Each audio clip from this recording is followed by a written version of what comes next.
Sandy Says Read. Welcome to the channel. Tonight we are going to do a review of My True Love Gave to Me. This is 12 holiday stories, and they're mostly young adult stories, but they center around the holiday season. We've got New Year's Eve, Christmas, Campuslof. we have a variety in here. It's edited by Stephanie Perkans. This edition was released in 2016 by St. Martin's Press. Is that right? Let me make sure. Yeah, St. Martin's Press. Let me start by reading off the titles with the authors for you guys, because that's important. First, we have Midnights by Rainbow Rowell, The Lady and the Fox by Kelly Link, Angels in the Snow by Matt De La Pena, Polaris is Where You'll Find Me by Jenny Han, It's a Yuletide Miracle, Charlie Brown by Stephanie Perkans, Your Temporary Santa by David Levithan, Krampuslauf by Holly Black, What the Hell Have You Done, Sophie Roth by Gail Foreman, Beer Buckets and Baby Jesus by Myra McIntyre, Welcome to Christmas, California by Kirsten White, Star of Bethlehem by Allie Carter, and The Girl Who Woke the Dreamer by Lainey Taylor. And I'll tell you, the very last story in the book, that The Girl Who Woke the Dreamer, that one was my favorite.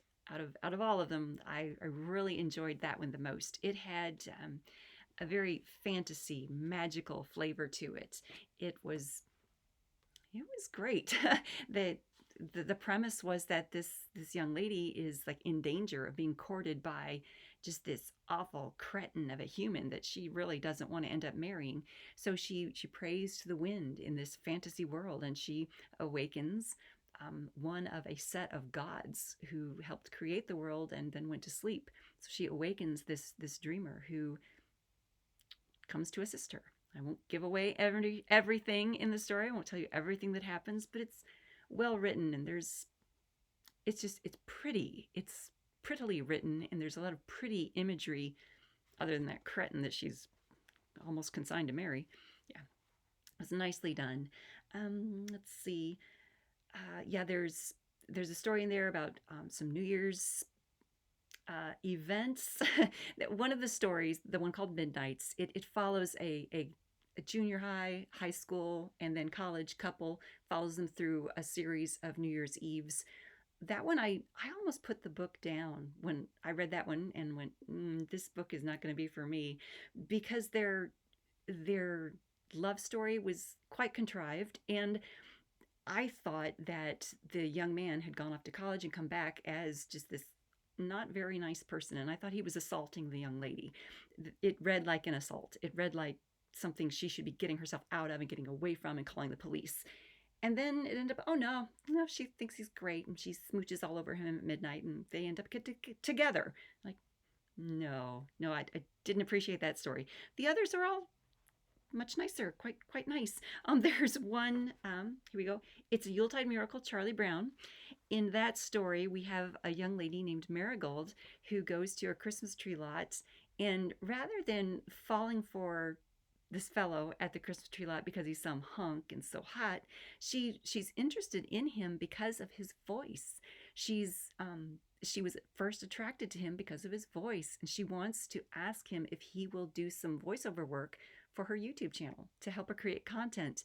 And so they have this like budding friendship that's turning romantic because of his voice. And I really liked that. And she ends up buying a Christmas tree from him. But she buys one of these little Charlie Brown type of Christmas trees from him because she doesn't have a lot of money. She and her mom don't have a lot. And he ends up going back to the apartment to help her set up this tree and helping her clear up the apartment a bit, because there's a whole lot going on in this story. It's well done.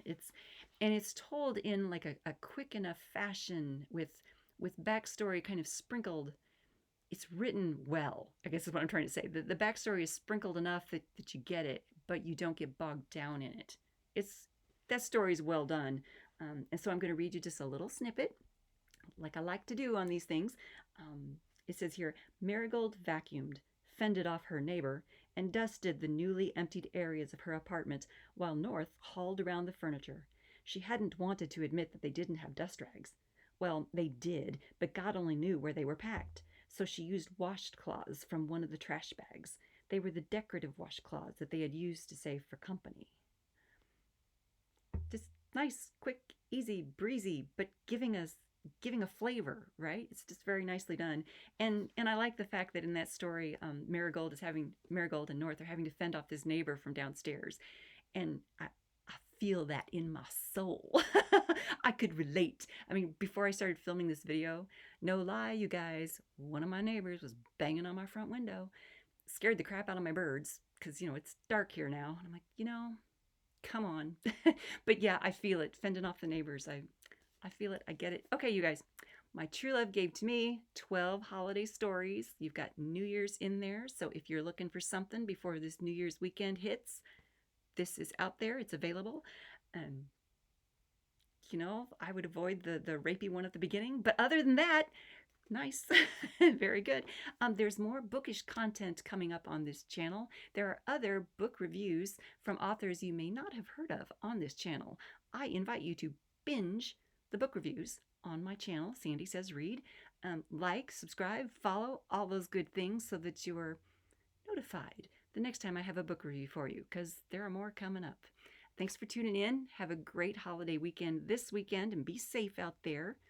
I hope you have a great New Year's.